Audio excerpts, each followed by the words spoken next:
Assalamualaikum warahmatullahi wabarakatuh. Perkenalkan kami dari kelompok 3 dan pada kesempatan ini kami akan menjelaskan atau mempresentasikan tugas besar dari mata kuliah Supply Chain Management atau Manajemen Rantai Pasok RB.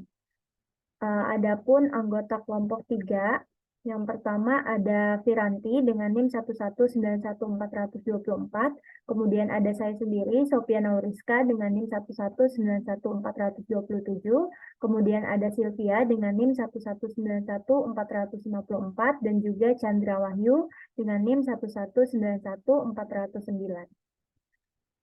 Pada kesempatan ini kami akan menjelaskan beberapa bagian. Yang pertama ada bab 1 yakni tentang pendahuluan, kemudian bab 2 mengenai peta jaringan logistik, bab 3 mengenai permasalahan dan solusi, kemudian bab 4 mengenai kesimpulan dan saran, kemudian bab 5 mengenai referensi yang digunakan. Yang pertama ada pendahuluan. Di sini kami menjelaskan mengenai objek kajian dan juga lokasi kajian. Objek kajian yang kami gunakan di sini adalah hasil kopi Robusta di Kecamatan Ulu Belu, Tanggamus, dengan lokasi kajiannya adalah PT Ulu Belu Kopko Abadi yang terletak di Kecamatan Ulu Belu, Tanggamus.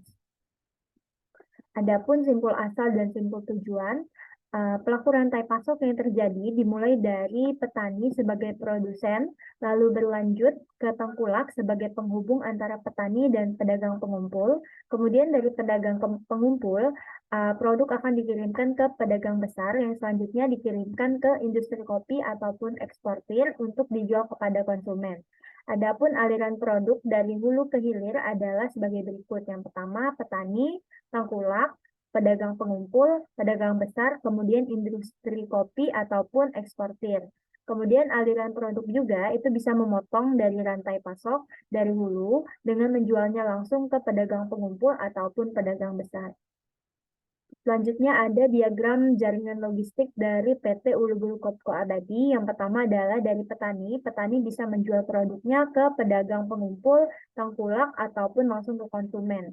Kemudian dari konsumen ini dapat dijual juga ke pedagang pengumpul ataupun langsung ke pedagang besar.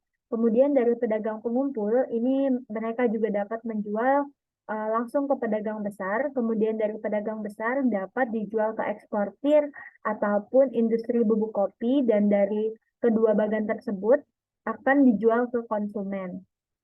Pada diagram ini juga terjadi aliran keuangan dan juga aliran informasi. Selanjutnya akan dijelaskan oleh teman saya.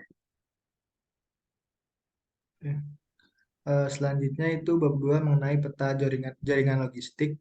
Ada poin pertama itu pelaku logistik. Pelaku logistik yang terjadi adalah dimulai dari produsen atau pemasok, yaitu seluruh petani kopi yang ada di daerah Kecamatan Ulu Belu, Tanggamus.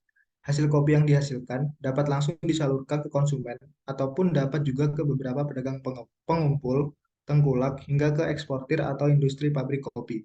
Produk tersebut akhirnya akan diolah dan sampai kepada konsumen akhir. Next, sob.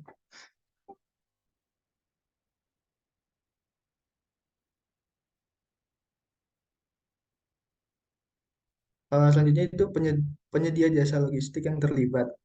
Setelah kami telusuri, bahwasanya di website resmi Ulu Belu, yaitu di PT Ulu Belu Kofco Abadi, PT tersebut telah mengekspor kopinya ke beberapa negara di seluruh dunia. Jadi dapat berdasarkan data yang ada, next.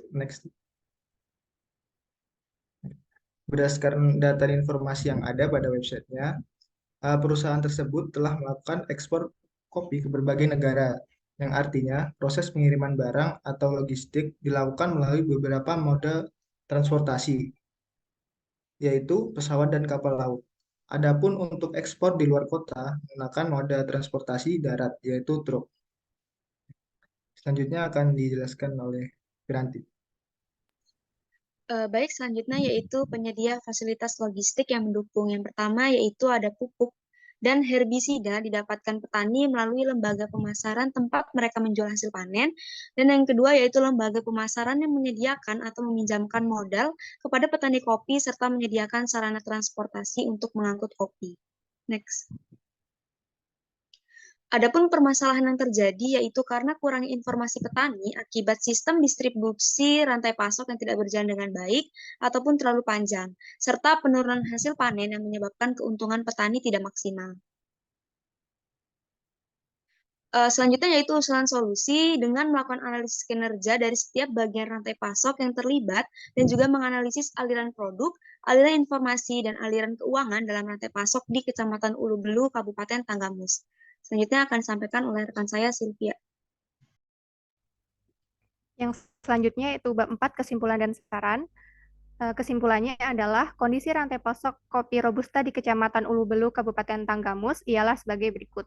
Aliran informasi yang terjadi dalam rantai pasok mengenai perubahan harga harian di mana informasi harga belum dapat diterima secara detail terutama pada pelaku rantai pasok di bagian hulu.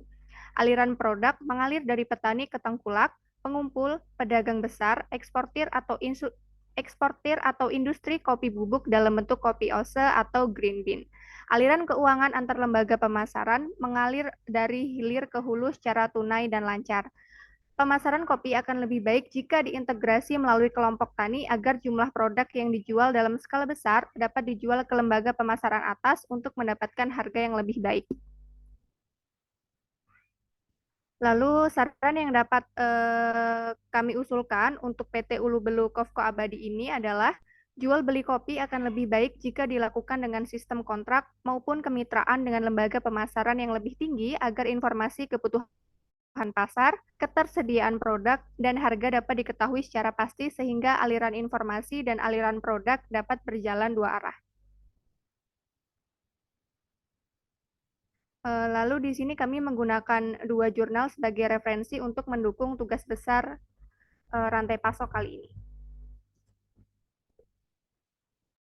Mungkin hanya itu yang dapat kami sampaikan. Jika teman-teman ada pertanyaan mengenai presentasi kami mengenai PT Ulu Belu Kofco Abadi di Kecamatan Ulu Belu Tanggamus, dapat menuliskan komentarnya di kolom komentar. Terima kasih.